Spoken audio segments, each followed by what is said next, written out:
je suis rentrée vraiment dans le processus d'éveil en 2011, même si, avec un peu de recul, j'avais déjà des manifestations par rapport au vécu et à ce qui pouvait se manifester.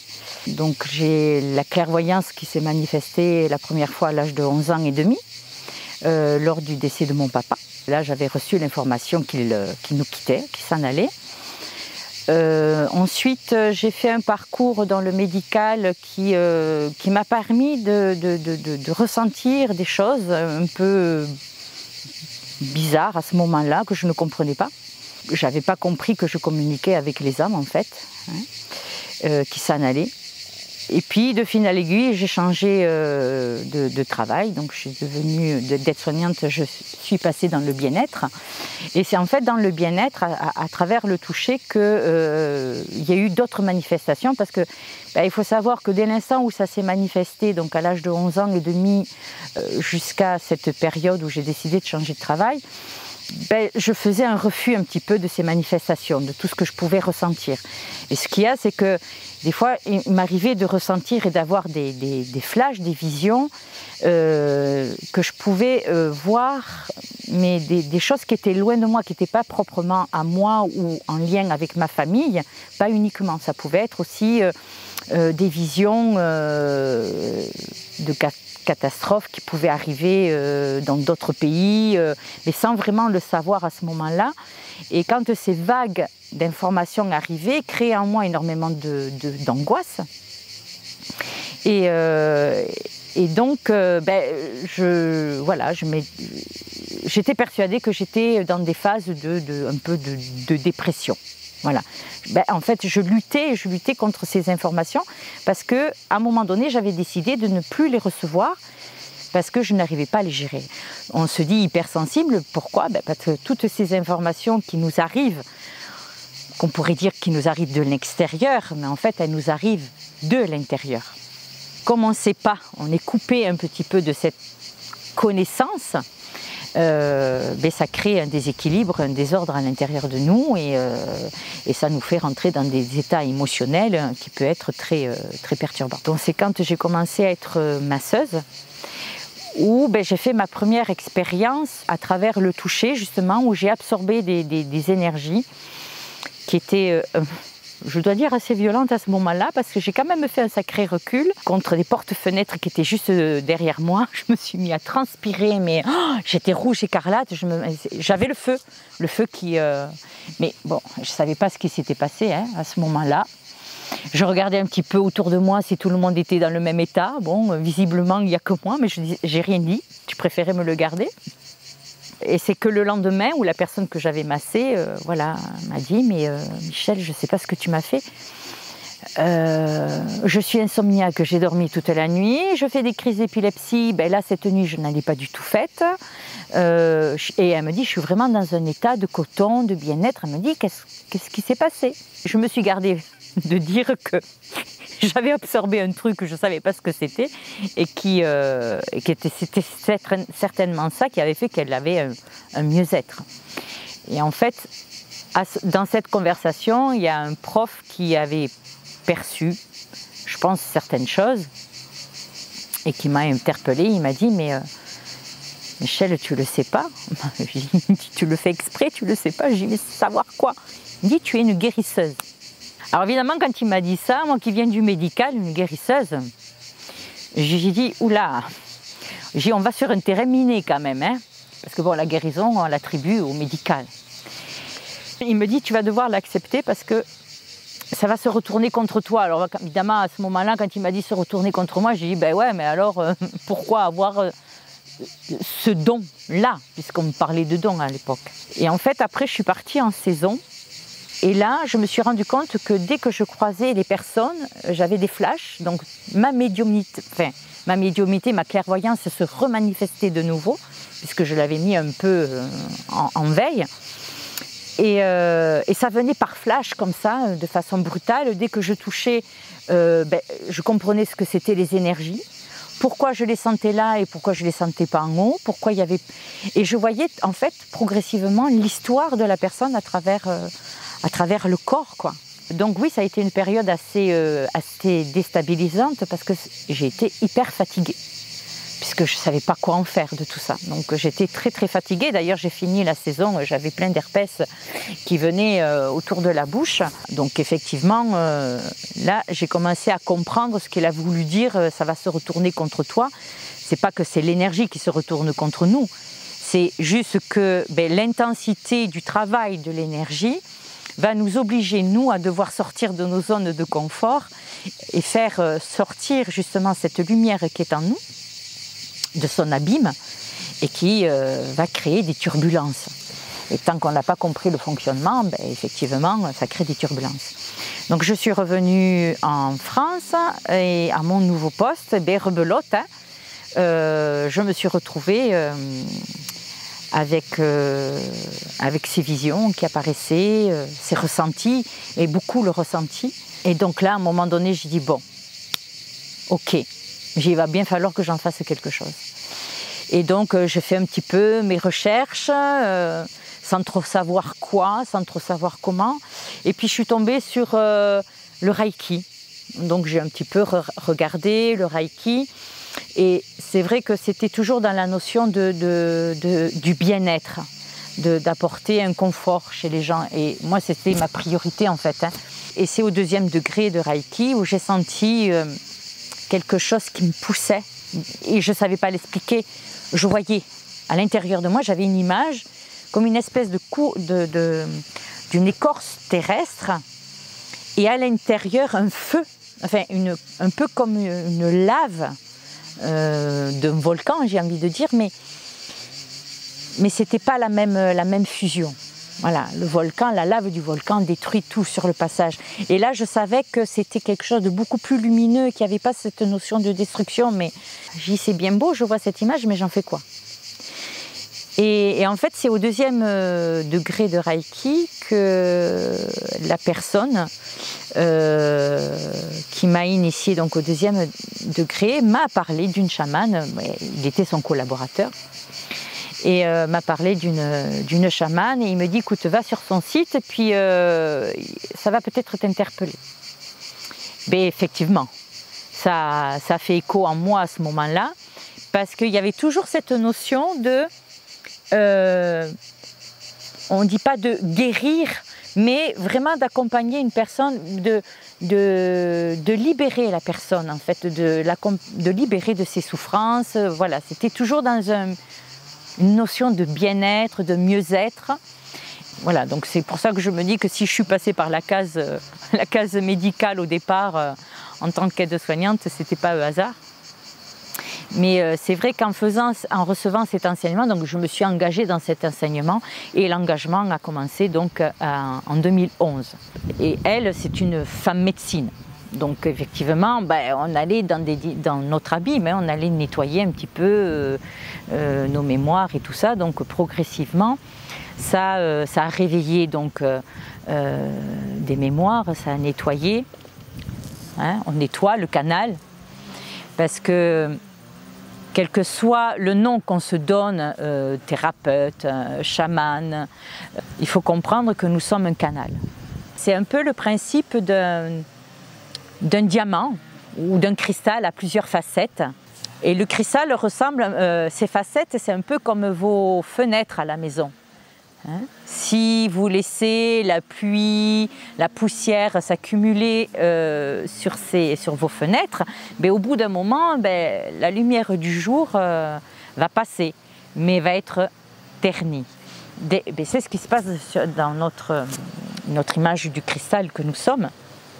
Toutes ces facettes, s'il y a de la suie, la lumière qui est à l'intérieur ne peut pas rayonner. Progressivement, à force de nettoyer un petit peu ces facettes, comme vous faites le ménage sur vos vitres, la lumière a commencé à prendre place. Et du coup, j'ai pu accéder aussi moi-même à mes propres enseignements, à cette connaissance qui est à l'intérieur et qui peut rayonner. En faisant les soins, donc évidemment au début j'ai commencé par le soin basique donc du Reiki, Hein. Et puis après, la technique que cette chamane nous avait enseignée, donc j'ai travaillé un petit peu quelque temps avec cette technique-là, qu'elle appelait la médecine Wakan, la médecine de l'esprit. Et en fait, progressivement, je sentais pareil à l'intérieur, un peu comme quand j'ai senti ce feu-là qui demandait à sortir. Je sentais que, oui, ce protocole était un point de départ, donc une guidance à me retrouver moi progressivement, mais que c'était pas moi, c'était pas ma fréquence, ça appartenait à quelqu'un d'autre. Et donc à l'intérieur de moi, je sentais vraiment cette nécessité d'abandonner progressivement ce protocole. Alors évidemment, bon, au départ on dit oui, ok, je veux bien abandonner ce protocole, mais je fais quoi? Je fais quoi? Je fais comment? Et en fait, c'est à partir de ce moment-là où il y a cet apprentissage de se faire confiance. Mais faire confiance, c'est faire confiance à ce qui nous traverse. Parce que quand on est canal, dans ce canal traverse la lumière que nous sommes. C'est un mouvement, la lumière. C'est la manifestation de la respiration, la lumière. C'est comme ça qu'on sait, ou qu'on pourrait dire, pressentir qui nous sommes réellement. D'accord? Parce que c'est dans ce mouvement où il y a ces particules de lumière et qui arrivent en masse. Et plus le cristal est propre et nettoyé, plus cette lumière qui arrive en masse va pouvoir rayonner. Et c'est ces rayons qui vont interagir avec la personne qui reçoit le soin et qui va transmuter dans ses mémoires profondes, dans l'ADN, toutes les peurs, les angoisses, les croyances qui obstruent justement ces facettes de cristal qui créent de la suie sur la personne. Voilà. Donc plus on va être dans la transmutation, plus on lave, quoi, quelque part. On fait un lavage de carreaux. C'est ça, être un canal. On a notre petit balai, et puis on accompagne la personne à tenir son petit balai pour aller racler sur pour nettoyer cette suie qui est sur ces facettes de cristal, pour laisser apparaître qui elle est réellement.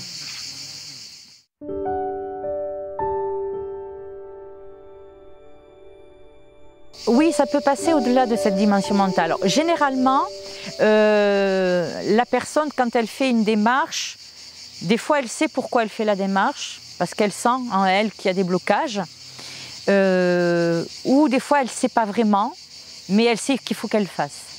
Donc il faut savoir que quand la personne fait une démarche, c'est qu'elle est guidée déjà. On va se retrouver accompagné à être avec des thérapeutes parce que le thérapeute va vibrer dans une fréquence qui va lui être propre à l'instant présent déjà, par rapport à ce qu'elle est à mesure de recevoir. Donc c'est pas elle qui choisit, c'est vraiment une guidance. Donc quand je dis c'est pas elle qui choisit, c'est pas le mental, parce que généralement le mental de toute façon lui il va dire non t'as pas besoin de ça. Il va se débrouiller pour la faire bifurquer. Mais quand vraiment la personne elle sent vraiment être poussée, c'est que c'est vraiment une guidance intérieure. Donc on peut avoir plusieurs thérapeutes en même temps ou d'une étape à une autre, mais tout est juste. Voilà. Ensuite, quand la personne vient, donc ou c'est en direct, donc dans mon cabinet, ou ça peut se faire par téléphone. Dès l'instant où la personne elle a fait une demande, on peut faire effectivement un soin sans qu'elle soit présente. Cependant, ça va être toujours sur la potentialité de ce qu'elle est en mesure de recevoir à l'instant présent. Cependant, maintenant, moi, on me demande de faire un accompagnement vraiment en conscience. Donc, c'est-à-dire que le but, c'est qu'elle reprenne le gouvernail de son bateau et qu'elle puisse elle-même aller observer dans ces abîmes et transmuter ce qui doit être. Donc le principe, c'est que ça soit par téléphone ou en direct, donc déjà il y a un état modifié de conscience forcément qui va se mettre en place. Donc un peu comme en hypnose, hein, c'est la même chose, on devient à un état alpha. Hein. Dès l'instant où on se met dans le cocon du soin, l'énergie fusionne. Donc l'énergie qui traverse son canal et celle qui traverse le mien devient un, on fusionne et va créer effectivement une fréquence différente pour amener la personne finalement à faire son propre voyage. C'est comme un voyage chamanique. Alors, parce qu'il y a plusieurs voyages chamaniques. Il y a le voyage chamanique purement amérindien, il y a des chamans mongols, il y a des chamans africains. Voilà, ça reste des voyages chamaniques puisque nous sommes sur des fréquences, on va sur des fréquences différentes et sur des plans différents. C'est ça, hein, le principe du chamanisme, si on peut utiliser ce mot. Donc là, il y a une modification d'état de conscience. Et à partir de ce moment-là, on pose quand même la question à la personne, quelle est votre demande, quel est votre souhait à l'instant présent, en fait. Voilà, alors des fois, effectivement, elle me dire, je ne peux pas dire, je ne sais pas, elle me dit, mais je sais que, voilà, je devais faire l'expérience du soin, mais elle me dit, je n'ai pas vraiment de demande particulière. Donc dans ce cas, on laisse vraiment l'âme s'exprimer, hein, l'inconscient s'exprimer. Ou alors elle fait sa demande et à partir de ce moment-là, je vais être guidée de façon à ce qu'elle accède à cette demande. Mais il faut savoir que parfois, la personne peut avoir une idée de sa demande et peut être guidée sur autre chose. Voilà, parce que des fois, si c'est un peu le mental qui guide, la demande ne va pas être en résonance avec ce qu'elle doit recevoir à l'instant présent. Et c'est son âme qui, son plan, qui l'a accompagnée jusque-là, c'est elle, par où elle doit passer pour l'amener à une libération. Voilà. Donc à partir de ce moment-là, c'est le plan divin qui décide de ce que je dois ressentir et de ce que je dois voir. Et j'insiste là-dessus parce que j'ai eu une expérience avec une jeune personne, c'est tout récent, où donc je lui ai demandé qu'elle exprime son souhait. Donc elle a commencé à parler un petit peu de ce qu'elle vivait. Et puis elle me dit, la suite je ne vous le dis pas, c'est à vous de deviner. Donc la réponse, elle a été immédiate et très tranchante. Pou ! Et là je lui ai dit, mais qui êtes-vous pour dire ce que je dois dire? Et là je lui dis, je ne suis pas devin. C'est pas moi qui vois, c'est pas moi l'être humain qui voit. C'est ce canal qui est ouvert et qui va effectivement communiquer avec tous ces récepteurs de la vision, toutes ces cellules, ce que je dois voir, ce qui m'est amené à observer. Je suis l'œil de la personne qu'elle n'arrive pas à voir. Et donc à ce moment-là, je lui dis, si vous êtes persuadé que c'est moi, Michel Brémaud, qui vois et qui doit voir pour vous libérer, le soin s'arrête là. Donc à partir de ce moment-là, hop, elle a compris ce que je voulais dire. Donc quand on voit des vies antérieures, on les voit parce que c'est l'âme qui sait que tel blocage dans cette vie est en relation avec quelque chose dans le passé. Alors, passé récent ou le plus lointain. Et qui va nous amener à d'autres choses de plus anciens et de plus anciens avec une autre prise de conscience. Voilà. Donc, si moi je devais me qualifier en tant que thérapeute, j'ai pas vraiment de mots pour qualifier ce que je pratique. Mais de ce qui m'est demandé de mettre en pratique dans les soins, c'est cette notion d'être un passeur d'âme. Un passeur d'âme, en fait, c'est pas uniquement, et je l'ai souvent entendu dire, oh, tu es un passeur d'âme, tu es un passeur d'âme. On dit souvent, quand on voit quelqu'un, oh, vous êtes un passeur d'âme. Mais c'est quoi un passeur d'âme, en fait? Nous, dans notre croyance, on est persuadé qu'être un passeur d'âme, c'est juste faire passer la personne qui s'en va du monde des vivants vers le monde des morts. Hein? De faire passer de l'autre côté de la barrière, ou des personnes qui sont coincées entre deux mondes où le passage ne s'est pas bien accompli, on est là pour intervenir et les guider vers la lumière pour qu'ils s'élèvent. Oui, ça fait partie du rôle du passeur d'âme. Mais le passeur d'âme, c'est aussi faire passer d'un état de conscience de l'âme à un autre état de conscience de l'âme sur ce plan. Sur le plan de la Terre. Donc, nous, on expérimente sur le plan linéaire. Hein? C'est pour ça que je fais ce geste. Passeur d'âme du monde d'en bas vers le monde d'en haut, ou changement de conscience de ce monde linéaire, hein? Mais on change d'état de conscience, d'accord? Mais qui nous permet de nous élever. Okay? Et ensuite, il y a cette notion de passeur d'âme pour les âmes qui décident de s'incarner. Et là, on devient des accoucheuses d'âme.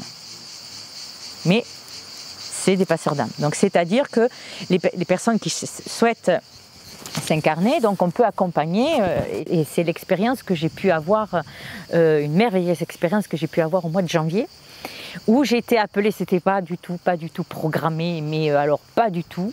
J'étais appelée auprès d'un couple, oui, qui sont des amis, que j'ai accompagnés en soins,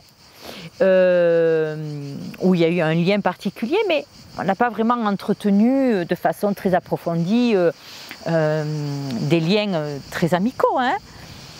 Mais qui me suit, voilà, sur ma page Facebook, qui a eu l'occasion de venir même à Nice quand j'ai fait l'année dernière une conférence. Et en fin d'année, donc 2018, on se suit sur Facebook. Et là, je vois des images d'un projet qu'ils avaient et qu'ils n'arrivaient pas à enclencher et qui a fini par s'enclencher, visiblement suite au fait d'avoir pu recevoir des soins par mon canal, qui a débloqué la situation. Et à ma grande surprise, je la vois avec un joli ventre. Et donc du coup, je l'interpelle, elle me dit, ben oui, finalement, d'un bébé, on en a deux. Donc, deux projets. Et elle me dit, en fait, c'est les soins qu'on a reçus avec toi qui a permis de débloquer la situation. Et j'ai dit, quand le bébé arrivera, dis-moi-le. Enfin, quand il sera né, je viendrai vous faire un petit coucou, que je fasse connaissance de ce bébé. Donc elle m'envoie un message, ça y est, le bébé arrive. Bon, je dis ok, super. Mais pas chercher plus. Et là, je reçois une vibration.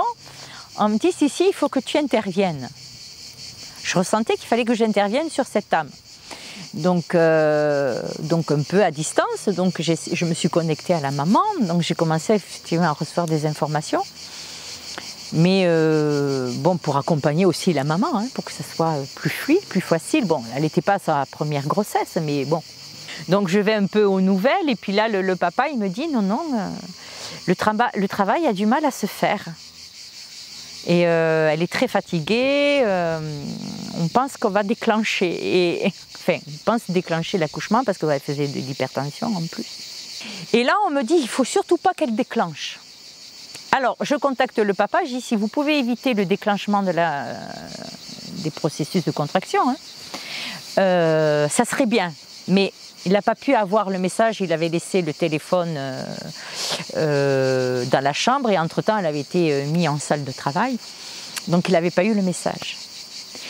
Donc, j'ai commencé un petit peu, comme sans vraiment rentrer dans un soin, hein, mais ça s'est mis, voilà, à être dans son énergie. Hein. Nos deux énergies, il n'y a qu'une seule énergie. Hein. Mais en fait, c'est nos canaux qui ont fusionné, hein, de façon à qu'il n'y ait qu'une seule énergie, hein, qui passe dans un seul endroit en fait. Donc les processus de transmutation ont commencé à se faire. Et là je dis ok, donc il faut que je travaille sur ton corps physique. Donc là pour le coup, j'ai travaillé sur le ventre, le dos.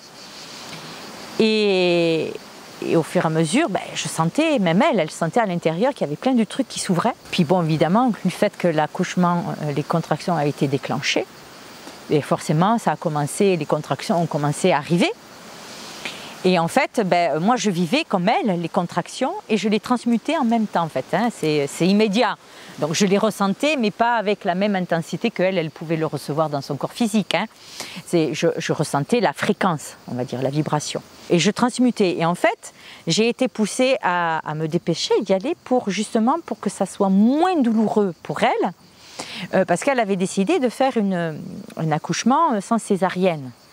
Et que s'il n'y avait pas eu moyen de transmuter l'intensité de ces contractions, parce que quand c'est déclenché, c'est 2 fois plus puissant quand c'est de façon naturelle, elle aurait demandé la péridurale, elle aurait fini par la péridurale. Et cet enfant avait décidé d'arriver de façon naturelle. Voilà, le plan divin avait décidé que ça se passe autrement. Et donc du coup, le fait de transmuter, d'être là, accompagner ces contractions et d'alléger cette fatigue, on a pu accompagner cet enfant à naître de façon naturelle, en toute conscience, autant dans la conscience que dans la conscience du corps, hein, dans la conscience de l'esprit et que dans la conscience du corps. Et la conscience du corps, c'est l'âme, hein, parce que le corps est le prolongement de l'âme, d'accord, et qui est le féminin. Et donc au fur et à mesure où je l'accompagnais, en fait, je sentais la fréquence de cette âme passer les différentes strates, en fait, les différentes fréquences pour passer dans le coronal de la mère et s'installer dans le fœtus. Et c'est quand je l'ai senti passer dans le coronal, j'ai vraiment senti, hein, c'est comme si moi je le vivais. J'ai dit, elle est là, elle est sur le point de sortir. Elle me dit non, elle me dit, je ne sens pas sa tête. J'ai dit, si, elle est là, elle est sur le point de sortir. La sage-femme arrive à ce moment-là et elle lui dit, mais si, vous pouvez, c'est le moment. Et là, pouf, l'enfant a pu sortir. Et bon, j'ai reçu un merveilleux cadeau. Je pensais qu'en fait, elle me transmettait son prénom qu'elle avait choisi, mais en fait, elle me transmettait mon nom spirituel. Et je l'ai su qu'après coup, forcément, parce que dans l'intensité, bon, c'est beau avoir la chance d'accompagner une naissance de cette manière-là. Et comment vous dire, que j'en suis encore émue d'en parler, parce que c'est... j'ai donné la vie. J'ai donné la vie, mais accompagner la vie.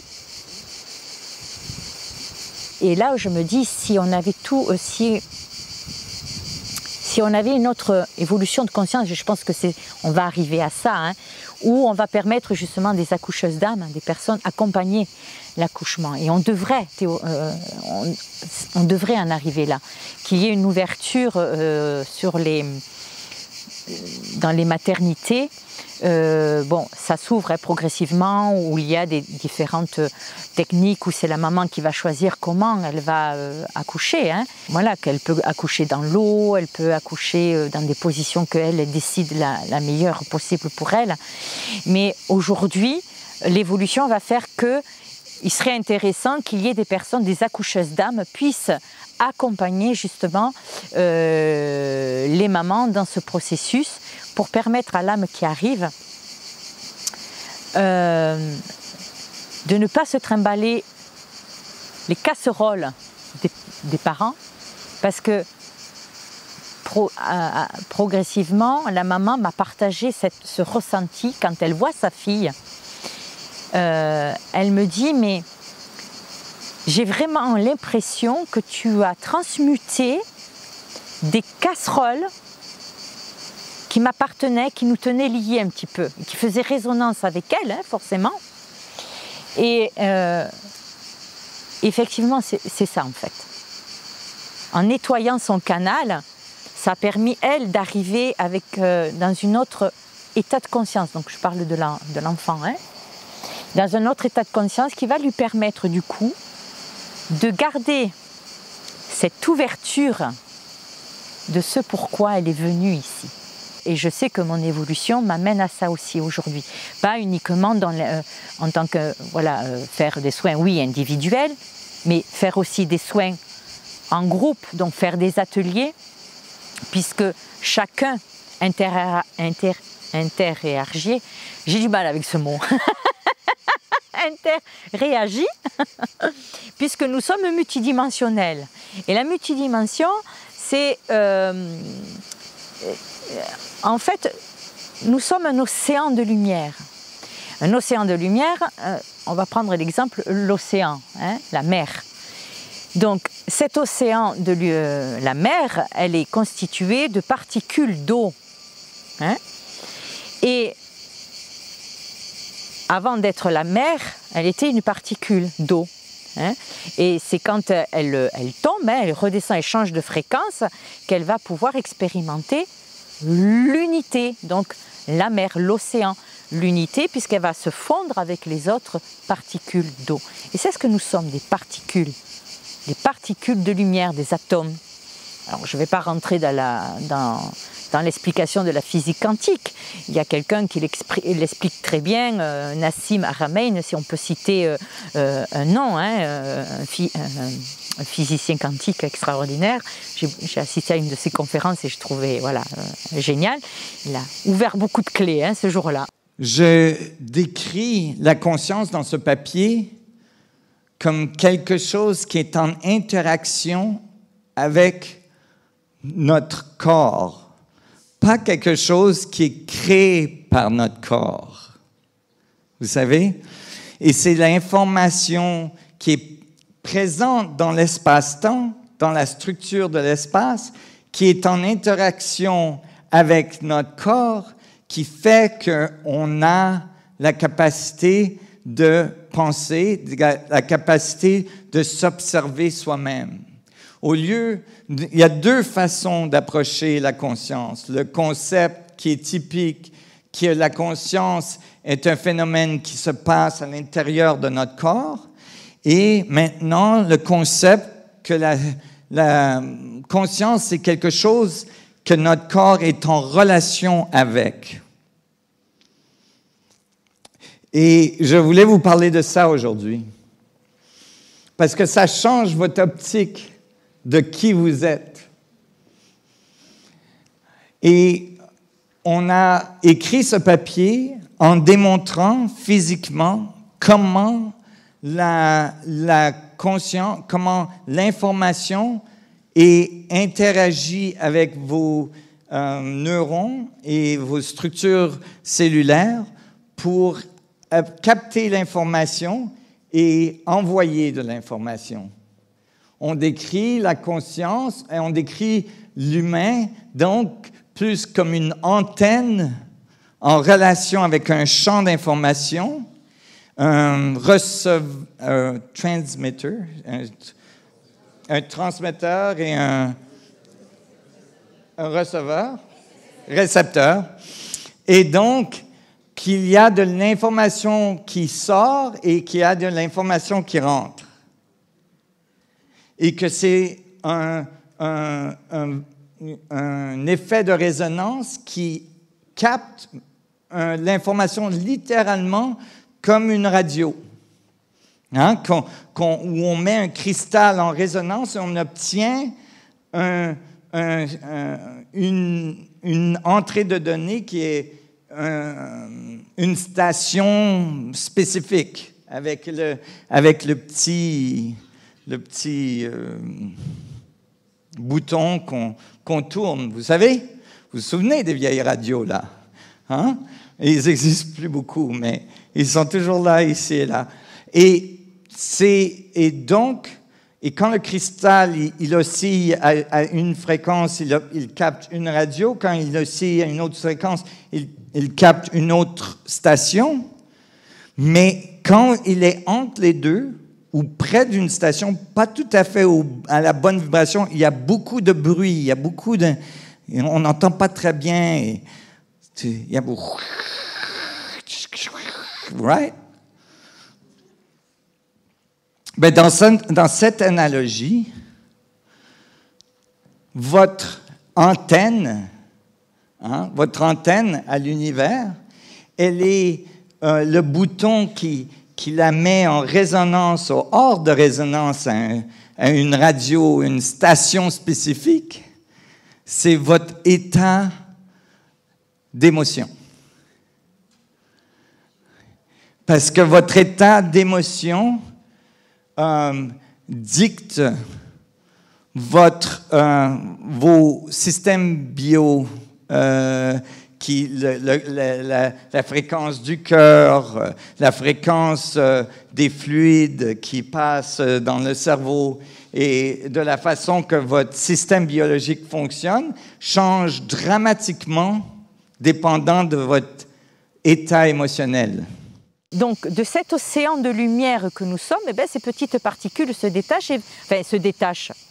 Oui et non, puisque nous restons dans cet océan de lumière, mais c'est dans cet océan de lumière qui, par le pouvoir, si on peut utiliser ce mot, par le verbe, puisque le commencement était le verbe était la lumière, et la lumière s'est faite chair.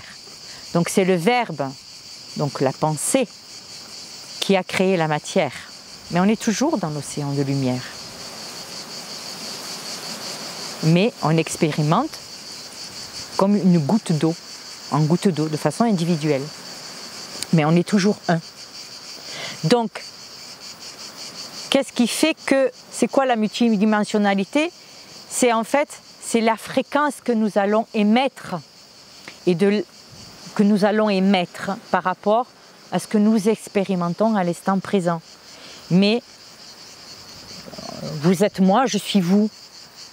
Et quand vous avez quelqu'un, quand vous avez des personnes qui rentrent dans votre vie, ou même ne serait-ce que la famille, c'est une partie de votre multidimensionnalité qui va faire écho avec une autre partie de vous.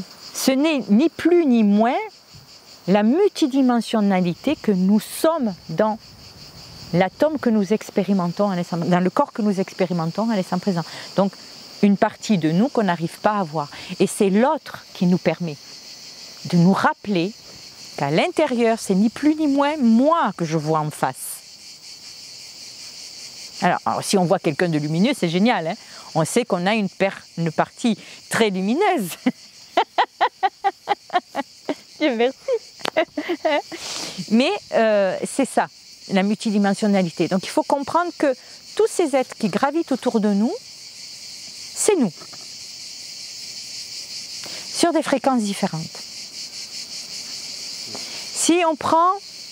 Moi j'aime bien l'univers, on prend toujours des images, stations radio.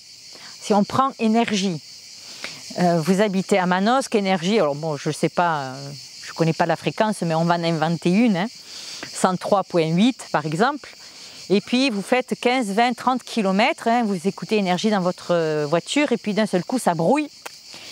Et là, vous allez tourner le bouton pour trouver la fréquence d'énergie, la fréquence de la station énergie. Et vous allez vous rendre compte que de 103.8, elle est passée à 104.2. Mais pourtant, c'est toujours énergie que vous écoutez.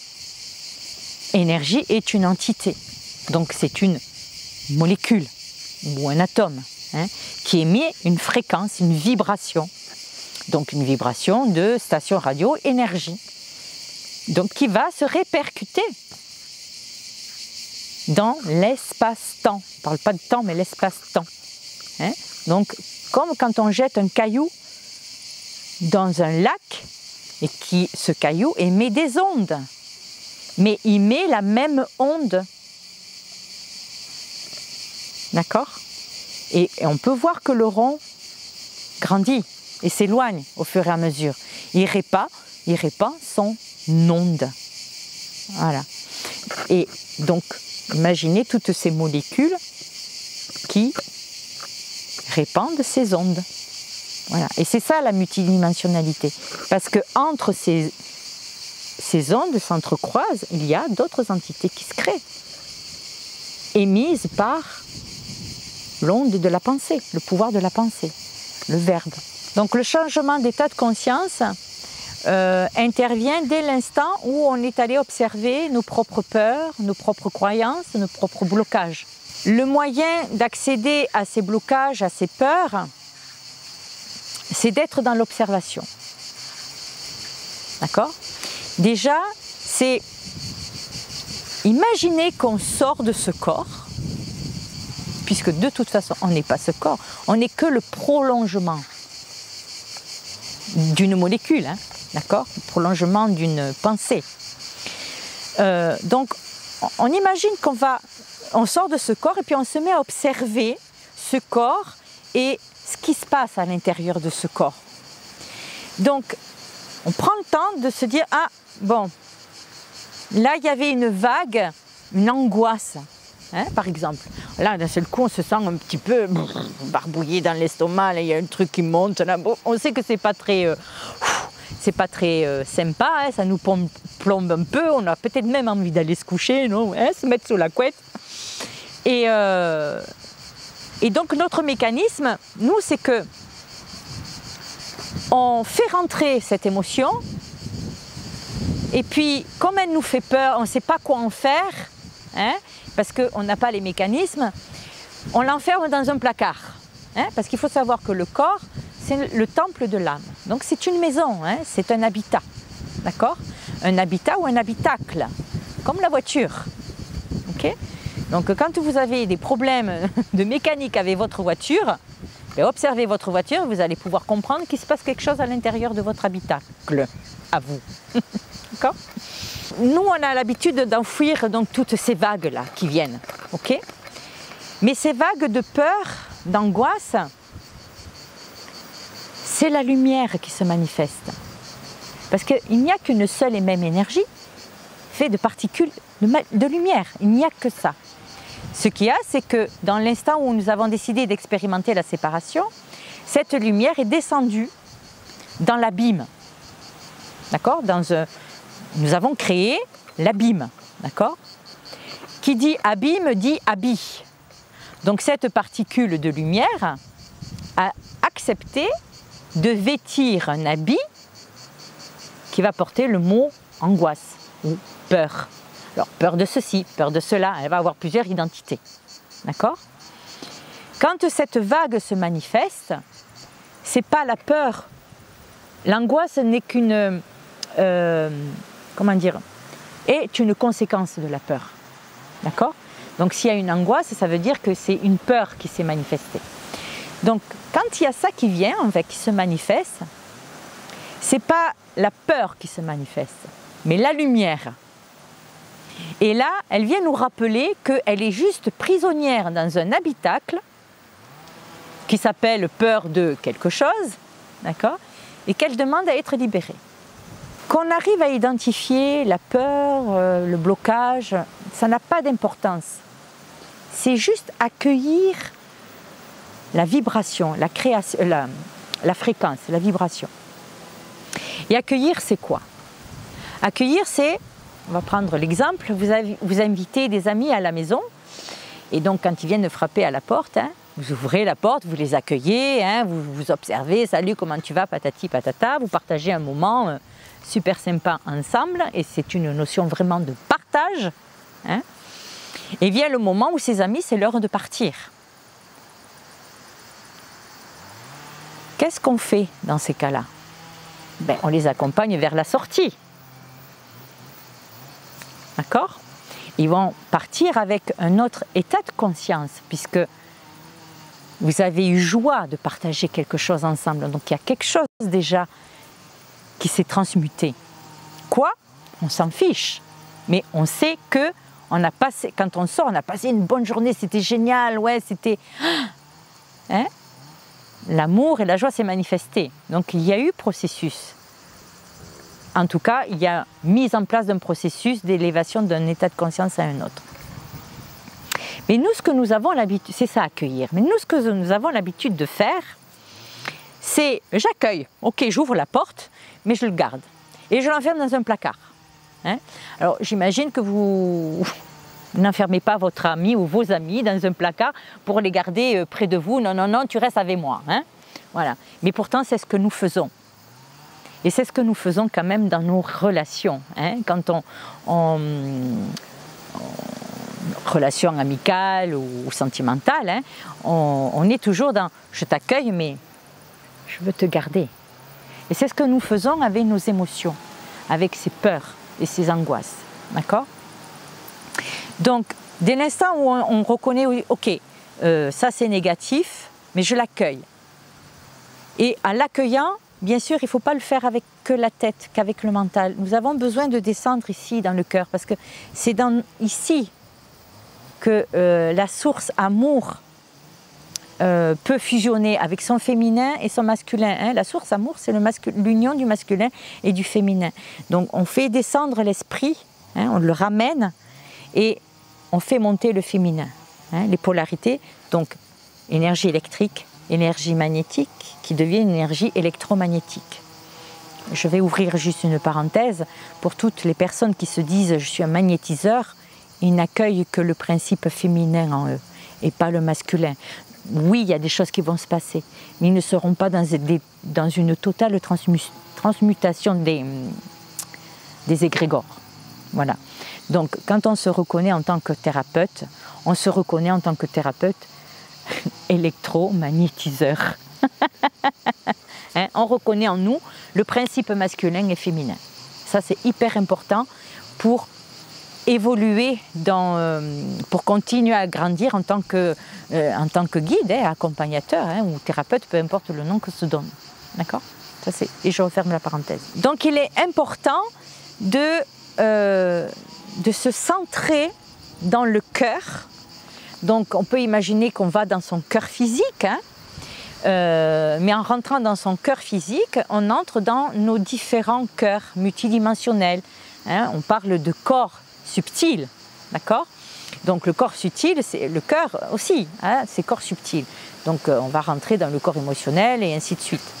Donc c'est d'imaginer un petit peu comme si on descendait un escalier et qu'on va ici s'installer dans le cœur.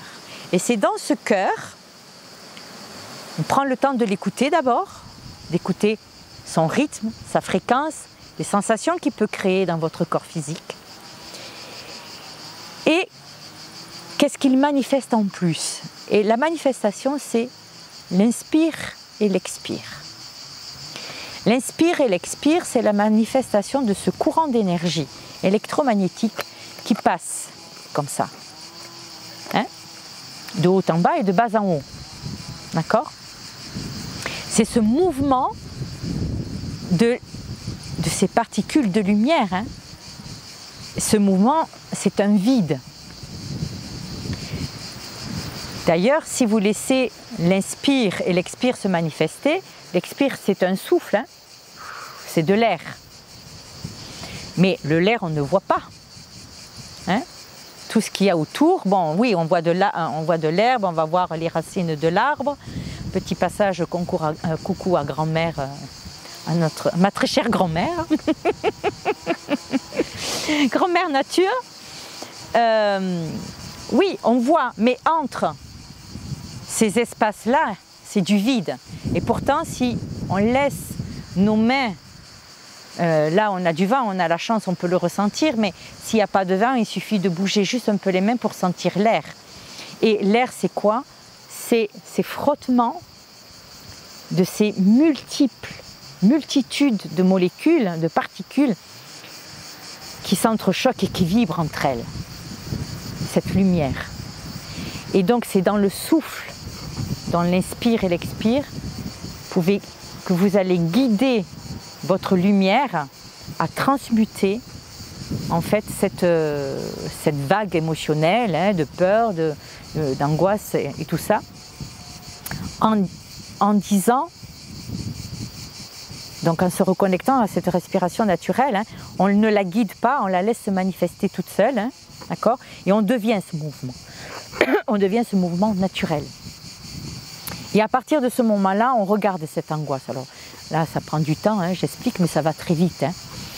On regarde cette angoisse, on regarde cette peur et on lui dit « Ok, je te vois et je t'entends.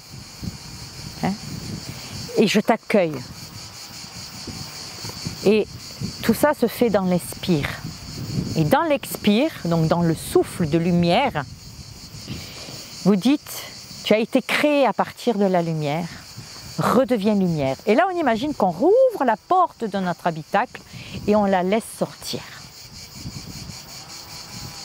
Mais il est important de bien retenir qu'il faut d'abord se mettre en état de conscience modifié, en descendant dans le cœur et en rentrant dans le cœur et être dans ce mouvement d'esprit naturel. C'est hyper important pour que les transmutations aient vraiment lieu.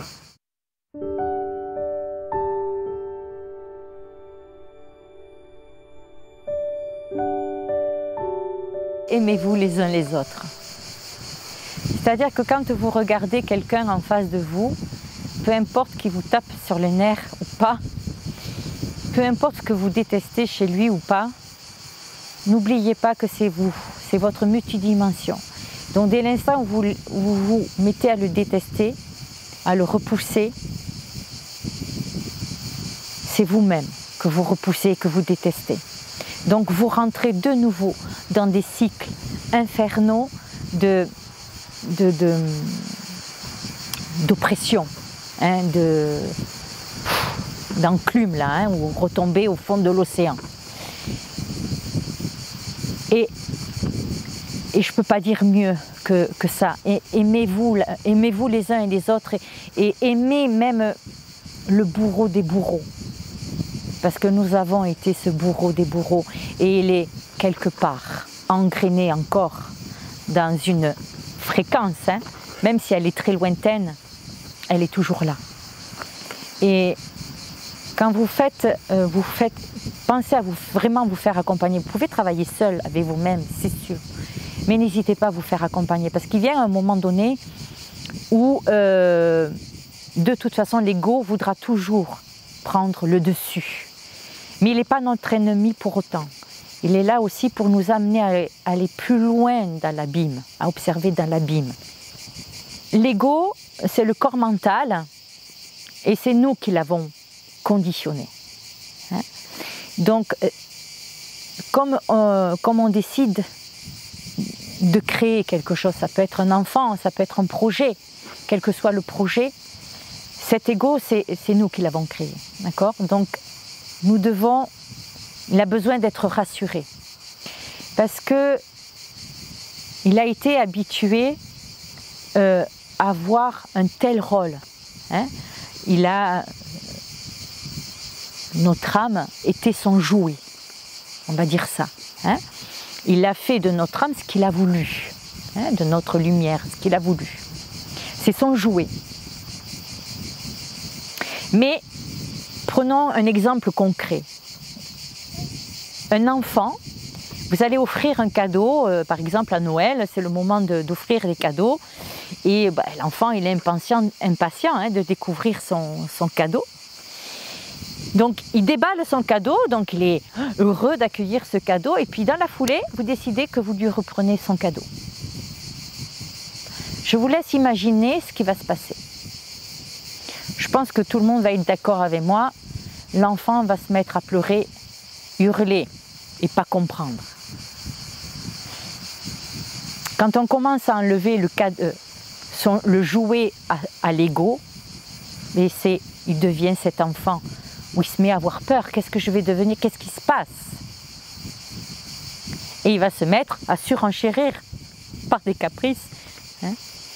Et c'est à nous, en l'apaisant. Bon, des fois, il faut savoir être ferme avec lui. Hein. Il faut lui dire, tais-toi. Mais toujours dans la bienveillance et dans l'amour. Parce que tout ce que vous expérimentez n'est que le fruit de ce que vous créez. Par le pouvoir de la pensée et de l'imagination. Hein. Ça passe par l'imagination, hein. Même l'image. Hein. Donc, pour sortir de ce que nous sommes de ce que nous vivons depuis des millénaires, hein, pour sortir de ces ondes très sombres, eh bien, il faut s'aimer et aimer le bourreau, le plus bourreau des bourreaux.